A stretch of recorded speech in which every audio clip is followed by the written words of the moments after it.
Good evening and welcome to the August 20th meeting of the Des Moines City Planning and Zoning Commission. I will start by reading our rules and procedures. The Plan and Zoning Commission is generally an advisory body to the City Council.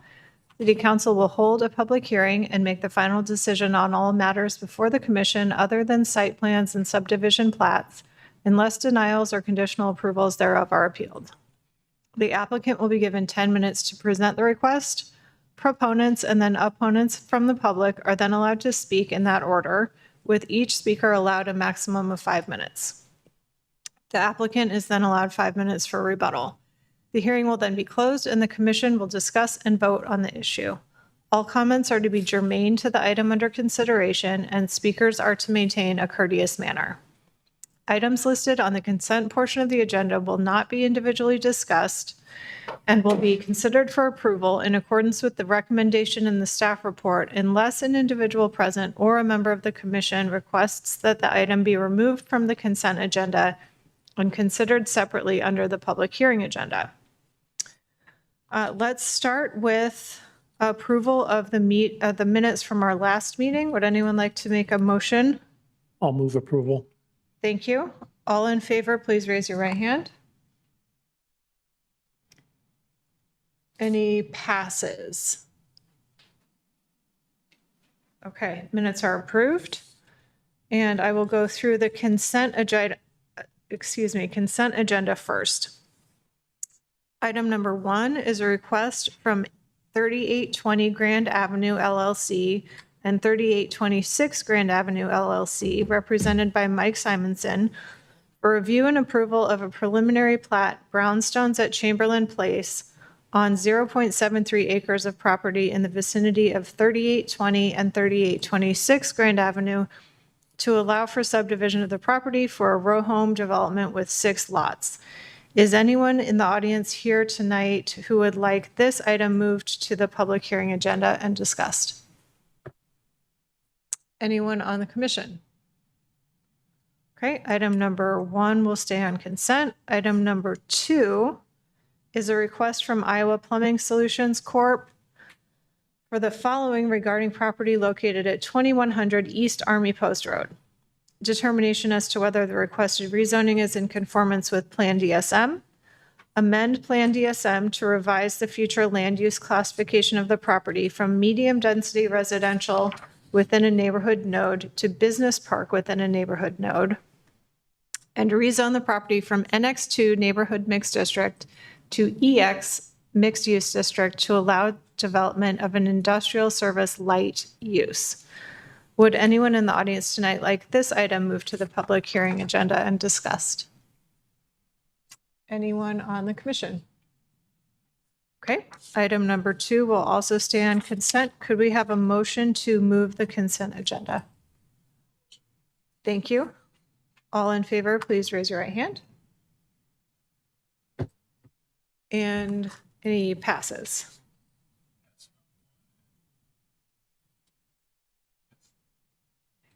Okay, thank you.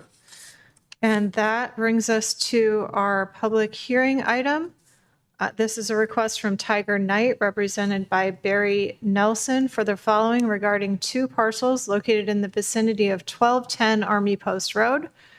Determination as to whether the requested rezone is in conformance with Plan DSM, and rezone the property from limited MX3 mixed use district to CX mixed use district to allow a warehouse use in a portion of the existing building. And Sriyoshi will present for the city.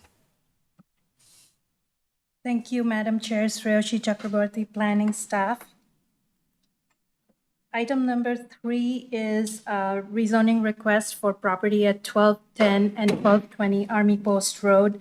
The request is to rezone the property from limited MX3 to CX district to allow a warehouse use for a portion of the existing building on the subject property. This is the subject property under consideration. It includes 2 parcels, which is on Army Post Road. This is in a segment of Army Post Road between Southwest 14th and Southwest 9th Street. It's primarily a commercial corridor. The zoning along the The corridor is RX1 and includes primarily retail, restaurants, and other smaller commercial uses. There is residential uses further north and south of the area. However, along the Army Post corridor itself, it's mostly commercial uses. The subject property is zoned a limited MX3 district, which means that there are currently zoning conditions that are applicable to the subject property. I have some pictures here. This is the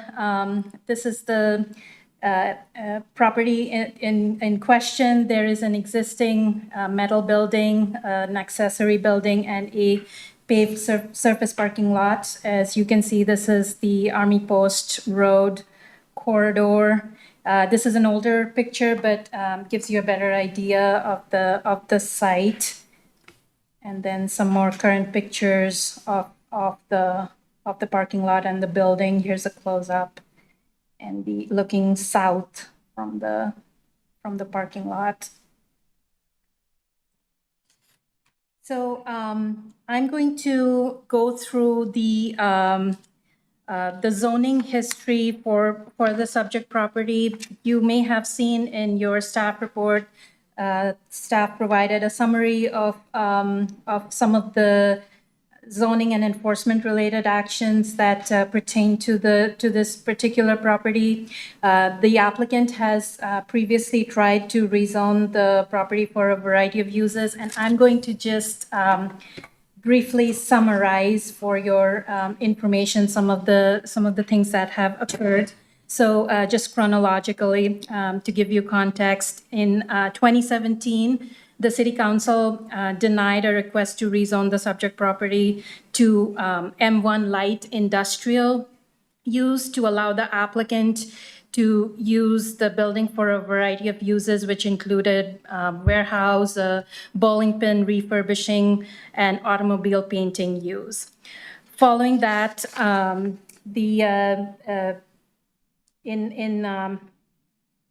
go back here. 2019, the subject property was rezoned from C2 to RX1, and that was part of the citywide rezoning process that occurred. As you may have seen in the map that I showed you earlier, most of the uses that are along Army Post in that particular area are zoned RX1 because of the nature of the uses that are along that corridor, and therefore this property was zoned RX1 mixed-use district as well. Following that, in 2020, the City Council rezoned the property from RX1 to a limited MX3 mixed-use district.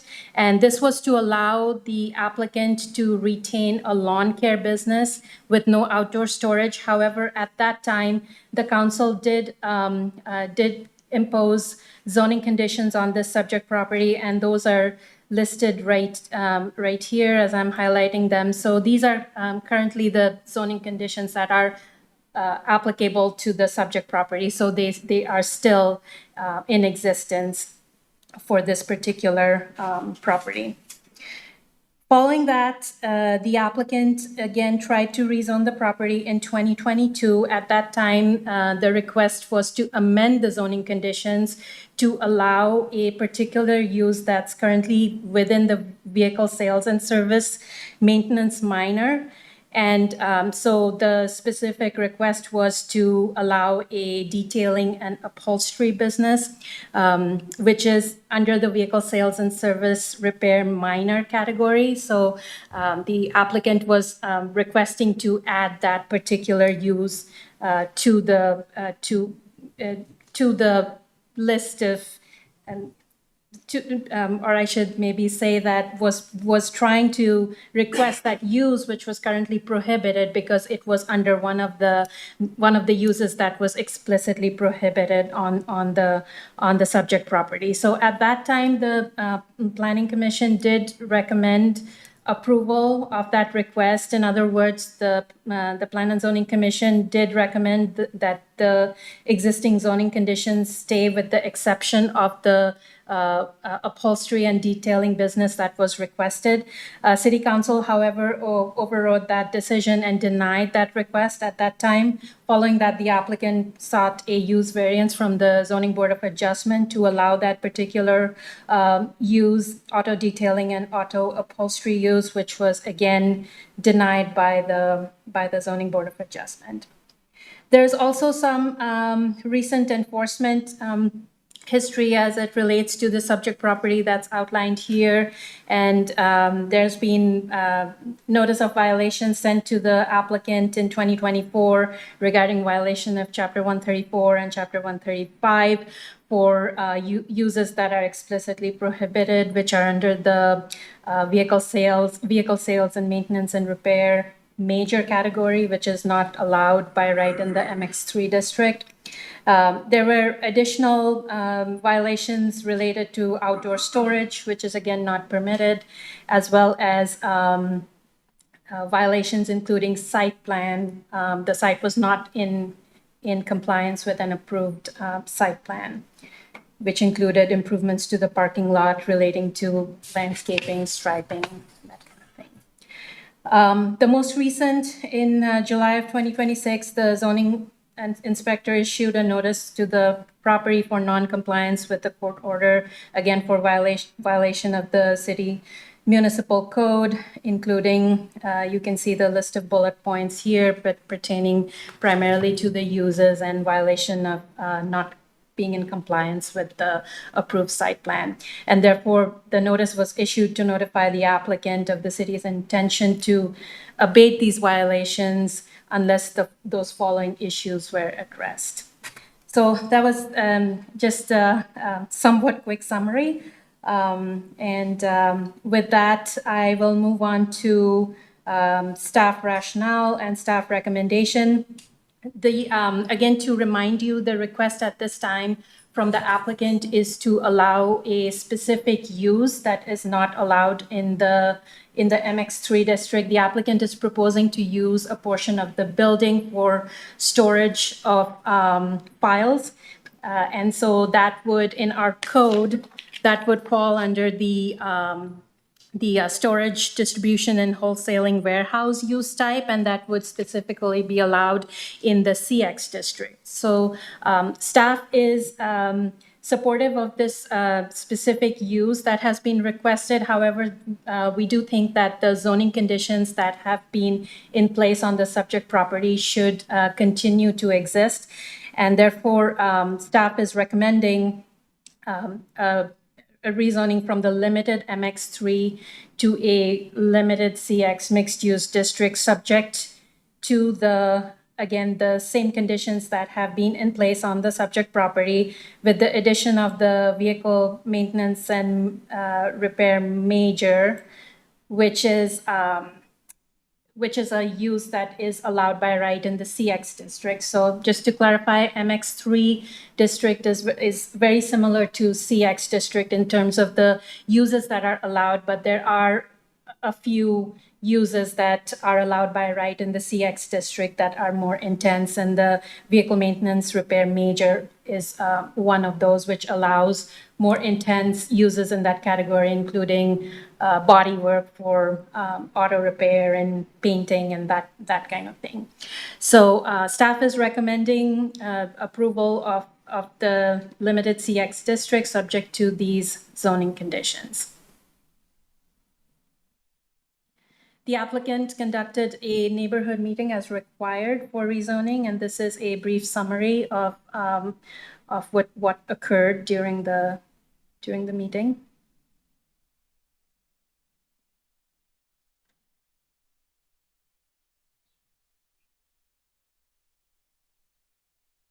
And we received a couple comment cards. Both of them are in support of the requested rezoning, and this is the consent map.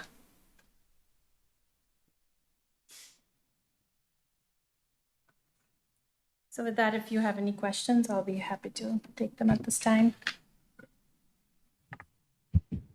I have a question. Oh, that was loud. I have a question. Can you go back to the zoning conditions?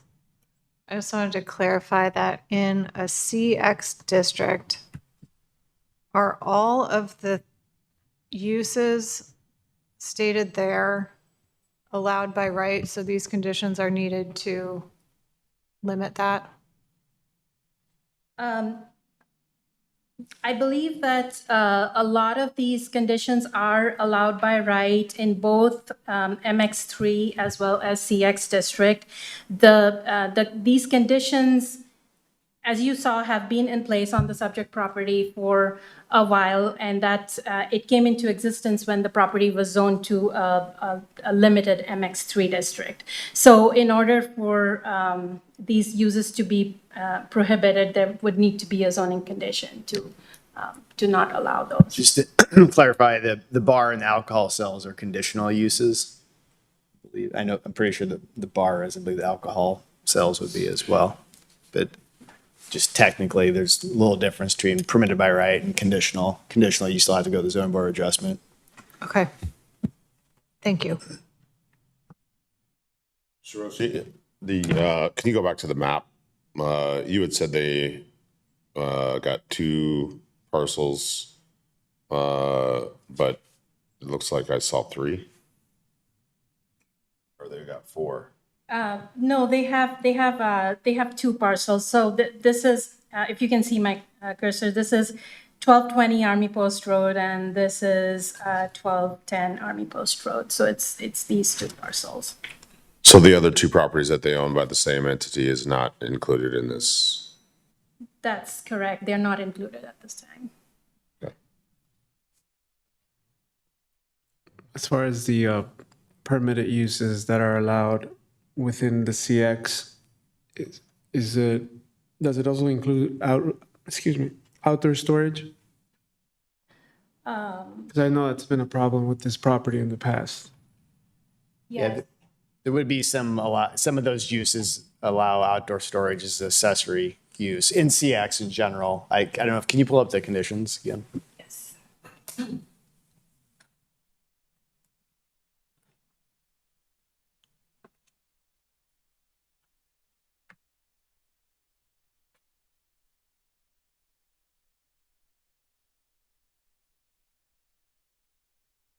think, Johnny, I think that's a good point. I mean, one thing that is different from CX and that maybe we overlooked is that CX allows large format retail. I don't believe MX3 does, which large format retail is allowed accessory outdoor storage. I know. So it might be worth the commission's effort to just add that as a specific prohibition if that's something you're inclined to.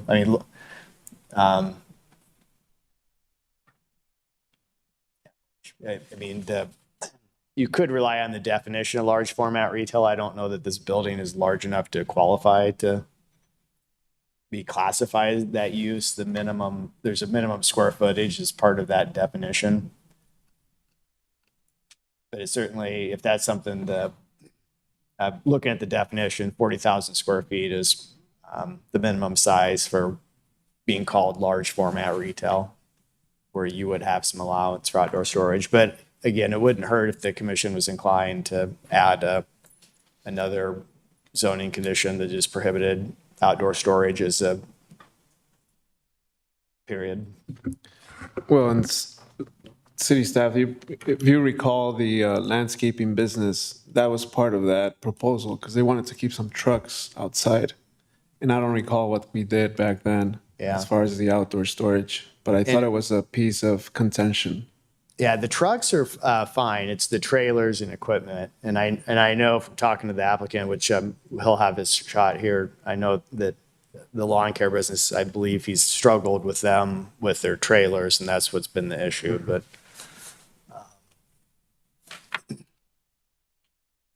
Any other questions? Sorry, when you talk about the portion of the building being warehouse, the allowable use will apply to the entire building regardless, right?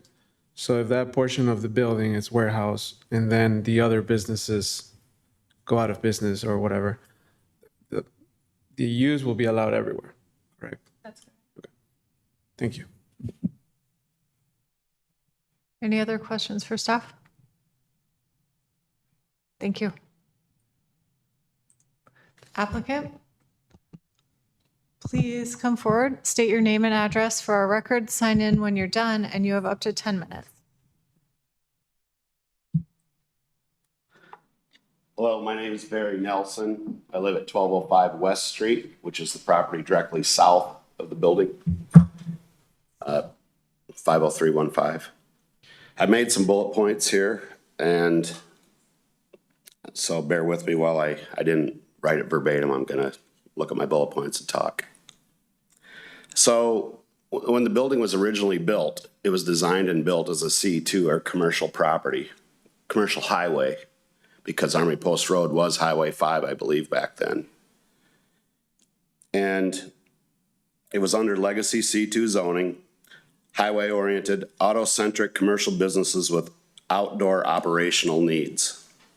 When the city downsized the property during its rezoning after I bought the building, and by the way, I was never notified, all of a sudden I found out it was zoned residential.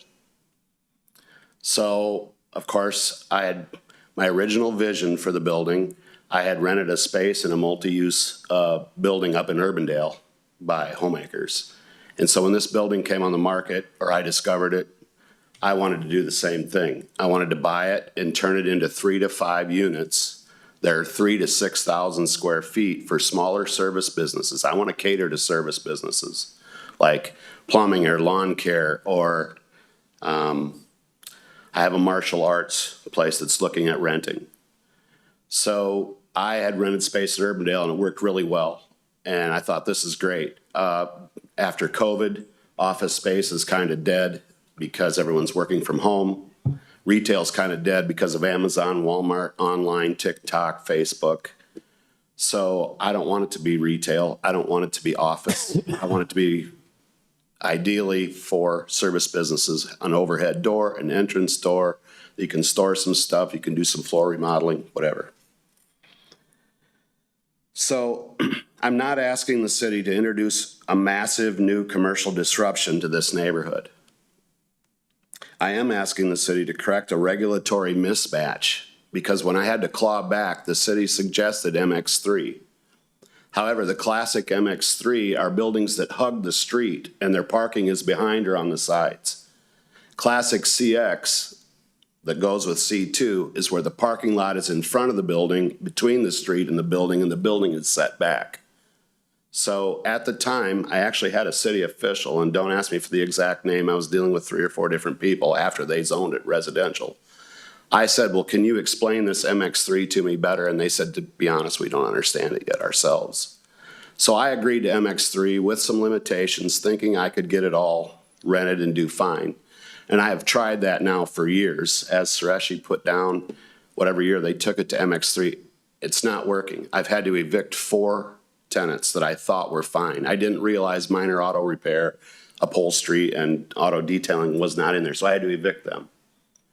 I had to evict a guy that said he was going to store his own cars in there, and then by rights, he was doing auto body work, and I don't go check the building every day. But we got him out of there because that is illegal, and I don't want auto body. I would like to have auto repair, which by rights goes with C2 and CX. So I think CX, in support of this request tonight, does fit the traditional size, nature of the property better than MX3. MX3, I just can't get it rented. I've had it listed since November. My realtor's had over 30 tenants that want to rent. None of them qualify.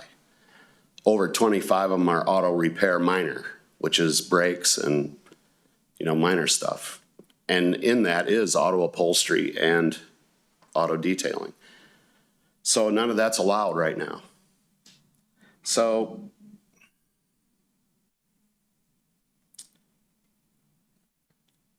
in Chapter 135, the design standards for MX3 corridor assume a modern Main Street walkability model. Again, the buildings hug the sidewalk. This building, again, C2, it's classic C2 layout.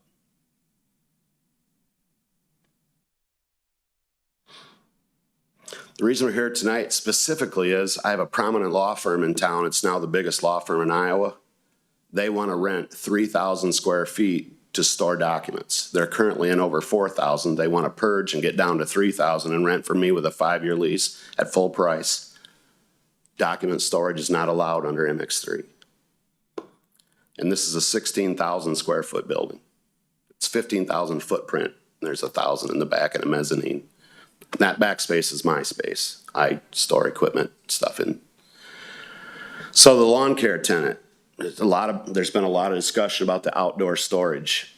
So I looked up some of that. Technically, outdoor storage definition is junk and gravel and materials but not commercial trailers. That's considered more commercial vehicles because they're licensed and, used every day. So my lawn care guy's been here 4 or 5 years. It's been a constant struggle, as Jason knows. He's got to have those trailers every morning. They load them up and they take off, and they're gone all day, and they come back and they unload the lawnmowers. They will not put the trucks outside because they get the catalytic converters cut off. So with CX, it does allow, or it's easier to allow, I guess, is what I've researched. I did more research this time instead of coming up here and saying, okay, I'll take MX3. My research is saying that it's easier to do trailers, and still I'm willing to say no outdoor storage for pallets or loads of rock, or he does dump some salt on there and then moves it in the building. But without those trailers, he's going to leave, or I'm going to have to evict him because I'm tired of dealing with it. Jimmy calls me and says the trailer, I know, Jimmy, I'll tell him again, but I can't hold a gun to his head and say, you got to move these trailers. So with the CX, I would be willing to, I want to say, can the trailers or commercial vehicles be out there, stuff they use every day, as long as and I would go say, look, you got no junk, nothing else out here but trailers. He is not willing to put his pickups outside and the trailers in because there's theft. It's a safety concern. People under there with sawzalls in the middle of the night trying to cut stuff off their vehicles. Their vehicles are really nice trucks, and they're vandalism targets. So that's what I would like for that. But my main goal tonight is to get the CX so that I can store some documents for a law firm for 5 years.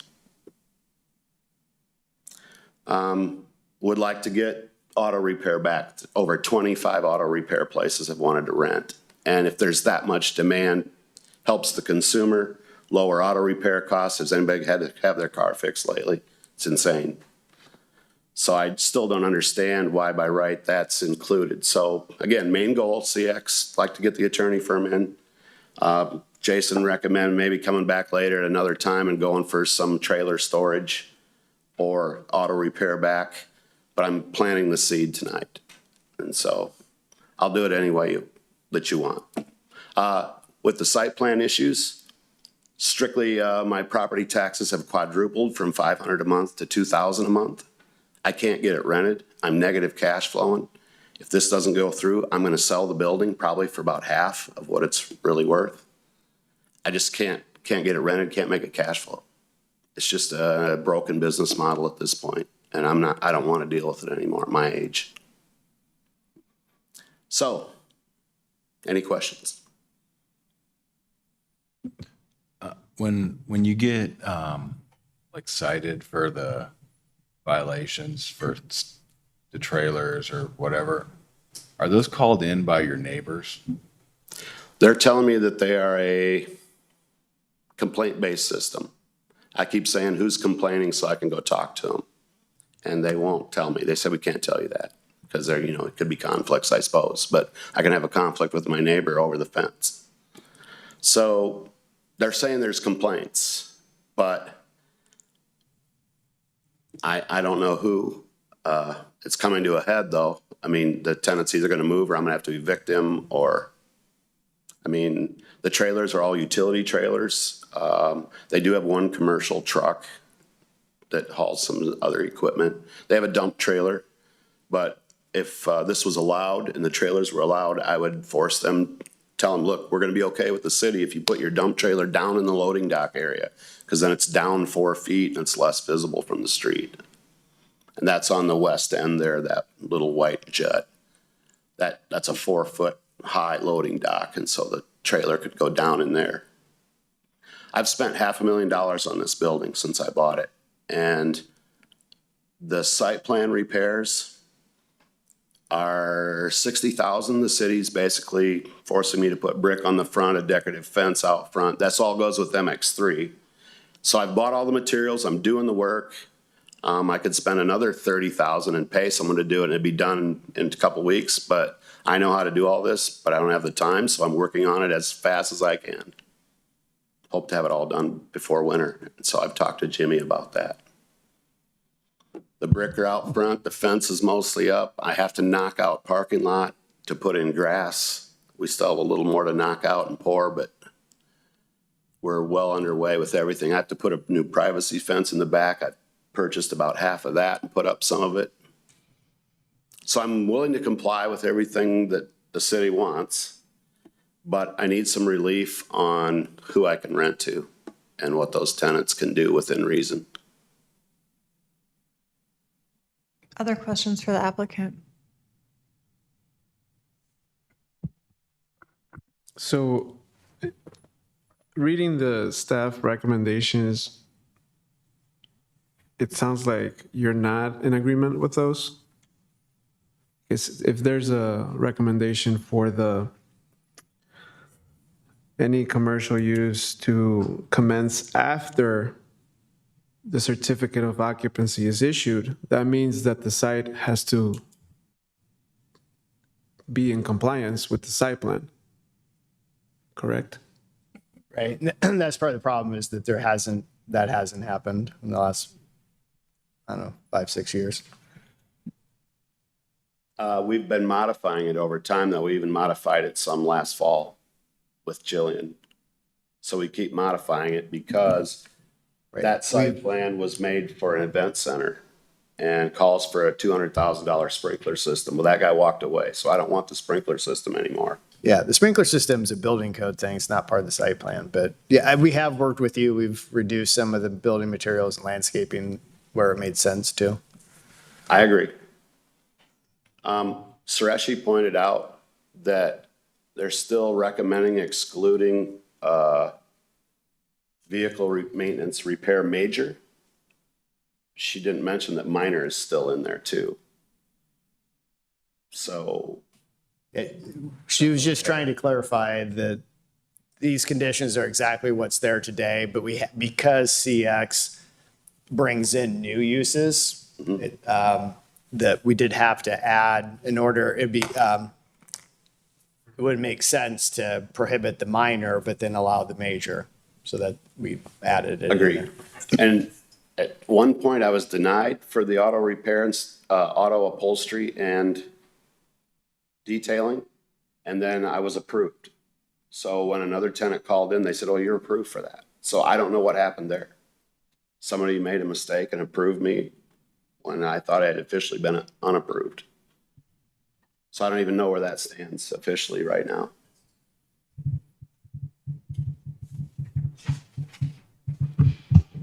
Okay. Any further questions?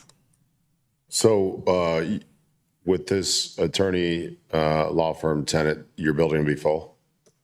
Excuse me. Will your building be full if you get this law firm tenant? I only have the lawn care tenant right now. My building's, the front, 12,000 has only got 3,000 rented. I got 75% unrented. And I've been trying and trying and trying.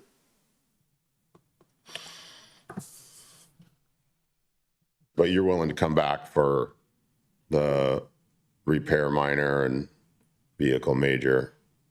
Yeah, I don't want to That hold out. up CX tonight, which will exclude the attorney firm. Yeah. So are you saying that if they would approve CX tonight, that I still can't rent to the attorney firm until the site plan's done? First, just, yeah, they're a recommending body, so their recommendation is going to go on to city council. So the council will ultimately make the actual decision. So if the staff recommendation, the zoning conditions that exist today say that you should have had the site brought up into conformance already before you occupied the building. We're just carrying forward that language. So I think you'd have to sort that out. Some of the things that you've talked about tonight are really between you and enforcement staff. It's not really for us to get in the middle of. But what we can take care of is the zoning and your site plan and what kind of enforcement agreements you iron out with that other department. That's between you and them. Okay. So it's possible that, they try to be flexible where they can. Yeah, he told me as long as I keep making progress. And I said, I will keep making progress. I want it done. I want this off my back. Any other questions for the applicant? Okay, thank you. I have someone that wants to speak. Yep. Would you like to speak in favor of this item? Okay, please state your name and address for our records, and you have up to 5 minutes. Sign in when you're done. My name is Mark Harding, and my address for office purposes is 1217 Army Post Road, directly across the street from this location. I have been on Army Post since 1974. I bought 1221 Army Post 50 years ago, and then after that, I bought 1217 and 1219 Army Post, which at that time was a gas station and had been that way for many, many, many years. We went ahead, leveled it, built the building that we've now been in since February of 1981. So we're well aware of what this neighborhood's like, the fact that there are a number of car lots along the way, that there's other kinds of commercial activities taking place. And we've been able to see, since they're directly across the road from us, we strongly support them going ahead. They're good people. I'll tell you, they're not clients, but they're good people, and they're trying to do what they can to go ahead and make the neighborhood be a good neighborhood. I've met them through the course of this, not beforehand, but during the course of this, and we would strongly support. They're trying to do a good job with the property there. They're doing a good job for the neighborhood, and the neighborhood is continuing to evolve, and I think continuing to get better. Of course, Army Post has really been building up over the years too, more and more commercial activities on Army Post and switching away from the residential that it was over the years. So I would strongly support here. And any questions from anybody here? I've loved being on Army Post Road, for, since 1974. I've had my office there. So thank you. Thank you. Please do sign in on that sheet. There should be a white sheet there. Thank you. I usually don't come down for these. Okay. There's no one else in the audience, so I'll go ahead and close the public hearing and open it up to the commission for discussion and motions.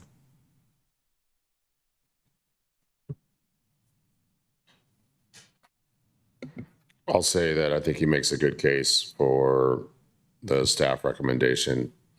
Going to support it. There's one question earlier about, are there duplicates here? Do we want to try and remove the duplicates in this if they're already not allowed in the area we're approving, or just leave the list as it is? I would just leave the list as is. I mean, I don't know that there's necessarily duplicates. Things that would be already not allowed already, so why state it's not allowed as in the list if it's already not allowed in the area? Like what? Which one? I don't know. I mean, that was the question was asked earlier, and we said we didn't know if there weren't any. Do we want to actually remove them if there are? Oh, I believe these are all permitted uses. What I was getting at is that the bar and alcohol sales technically are conditional uses, not permitted by right. But this would prevent them from being able to go to the Board of Adjustment to ask for conditional approval. So I do believe all of these uses are allowed in CX, so I would go ahead and leave the list as is. I have a question just out of curiosity with respect to the site plan. Do any of the site plan requirements change with this rezone? I don't believe so. Okay. You know, the building types, there are, you know, like differences in the different districts and as to what building type you can use, but the code has pre-existing building language in it, and which he's already, you know, that's, you know, we don't expect, you know, like he's already benefiting from that. So that's not going to change. I can't think of anything that would concern me. I think we could still work with the existing site plan. Okay. Any other discussion, or does anyone want to make a motion here? I have a question for staff regarding the definition of outdoor storage. If we're talking about trailers and those are fine, but what about materials and others? Do those need to be Yeah. explicitly called out, or is Well, that part of the definition? I want to clarify that, you know, the applicant shared what his interpretation is, but I don't believe that's what our zoning enforcement staff's interpretation is, that those trailers are permitted. The CX zoning district does not allow outdoor storage except for when it's accessory to large format retail, which, looking at the size of his property, I mean, that's much, you know, 40,000 square feet is, these parcels together is, I think Bert was sending me a message that they're like 50 in the 50s, so less than 60,000. So that the building that's there today is 15,000. So, the large format retail, that's like Home Depot, Walmart, you know, where there's some level of outdoor storage. So that's what that is envisioned. So CX isn't, you know, really, you know, what he was talking about early on is, it's like, the types of uses and the things he'd like to be able to do with this building. That's really industrial. That's really I-1, maybe EX, even EX, which is our business park zoning district, has limitations on outdoor storage. So bringing this back full circle here, sorry about that, but there's nothing that CX is doing that's adding an allowance for outdoor storage that doesn't exist today, just because the large format retail is not likely to ever be built here without the whole site being cleared and additional land being acquired. Does that make sense? So are the Johnny, trailers complying with current I don't zoning, believe or so. I no, believe they're they've not? been noticed for having trailers outside, and that's part of the issue, and that's not going to go away with CX.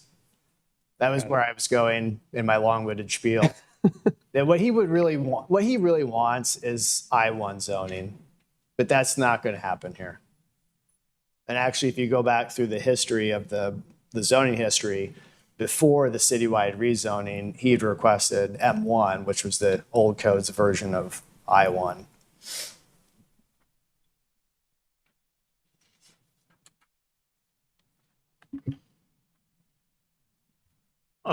I tend to think that CX is appropriate, for the location, the direction you drive up and down Army Post and you can see where it's headed. It's headed this direction and we need to encourage that, I think. And I would move staff and the prohibited uses. Any discussion on that motion? All in favor, please raise your right hand. Okay, that's unanimous. Motion passes. Thank you. Are there any director's reports or committee reports? No, thank you. Okay, thanks.